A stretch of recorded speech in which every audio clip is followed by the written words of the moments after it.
tay nắng ngón em vẫn kia xa, vẫn tóc bay bay mà hồi hộp gọt được nhẹ thương ý thương tình yêu là vẫn chưa phai nhòa. Và một lần tôi xin mất em, xin hít đi hoa những chiều buồn say, và xin rằng mưa bóng bay tình yêu này rất mất ngô suốt xin nước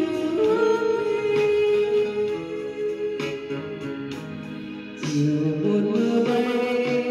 gió lay, một mình cô đơn bước chân âm thầm, và tình yêu vẫn nhớ nhung trong lòng. Màu mơ dần kín nên môi thiên thần, nhạc chiều lang thang du say, từng hạt mưa rơi khóc trên cung đàn, rượu nồng ai say ngất ngây nhớ, và tình yêu đó xin dừng bước chân, lặng nghe xa vắng nghe tiếng cô liêu. Tôi vẫn đi hoang những chiều buồn say, tình yêu dành tôi ước mơ tìm quên bằng em ý nhớ, xin đành kiếp sau.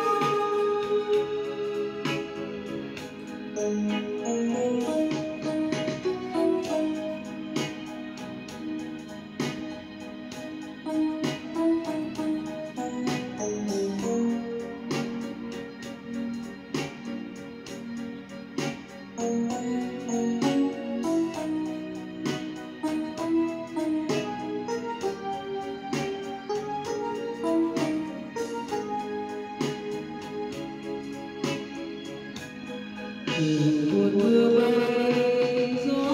lay, một mình cô đơn bước chân âm thầm,